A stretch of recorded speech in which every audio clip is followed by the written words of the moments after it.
मेरे ख़ानदान में लड़कियों को मोबाइल रखने की इजाज़त नहीं थी, लेकिन जब मेरा यूनिवर्सिटी में एडमिशन हुआ तो घर वालों को मजबूरन मुझे मोबाइल लेकर देना पड़ा, क्योंकि पढ़ाई के बहुत से मामलात उनमें मोबाइल का होना बहुत ज़्यादा ज़रूरी था। यूनिवर्सिटी में मेरी एक दोस्त ने मुझे फेसबुक इस्तेमाल करने का मशवरा दिया, तो मैंने फेसबुक पर अपना अकाउंट बना लिया। मुझे वहाँ एक लड़के के रोज़ाना मैसेजेस आने लगे।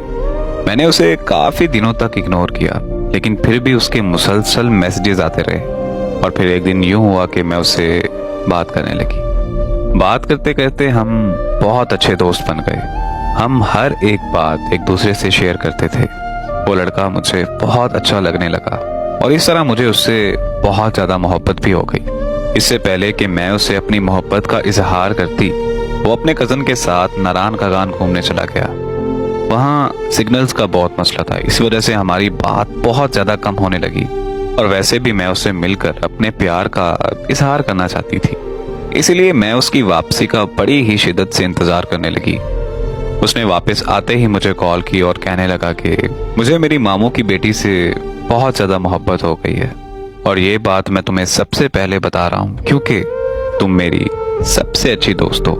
उसकी ये बात सुनकर मैं बहुत ज़्यादा टूट गई। मेरे पास खामोशी के अलावा और कुछ नहीं बचा था। फिर वो अपनी कज़न के इश्क में मगन हो गया और मैं उसके हिज्र में पल पल तड़पने लगी और मरने लगी। हर वक्त बस अपनी तकदीर पर रोती रहती थी कि ये कैसी मोहब्बत है जिसमें मैं इजहार भी नहीं कर सकती। ये बात मुझे बहुत ज़्यादा तकलीफ देती है क्योंकि जिससे मैं मोहब्बत करती हूँ वो किसी और से मोहब्बत कर बैठा है।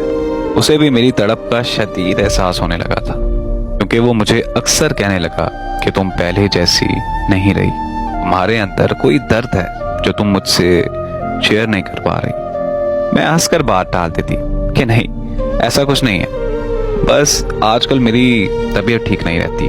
फिर एक दिन उसने मुझसे कहा कि वो मुझसे मिलकर कोई ज़रूरी बात करना चाहता है, लेकिन मैंने मिलने से इनकार कर दिया क्योंकि मुझे पता था कि अगर मैं उससे मिलने चली गई तो मैं उससे अपनी मोहब्बत का इजहार कर दूंगी। लेकिन काश मैं उस दिन उससे इनकार ना करती और उससे मिलने चली जाती, क्योंकि ठीक अगले दिन उसका कत्ल हो गया।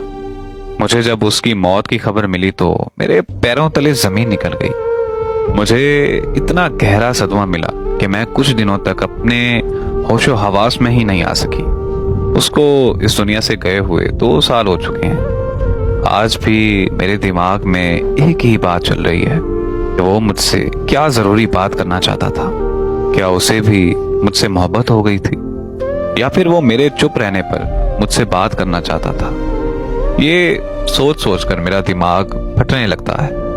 आज मेरी हालत ऐसी है कि मेरे घर वाले मुझे पागल समझते हैं और मुझे भी लगता है कि मैं सच में पागल हो चुकी हूँ।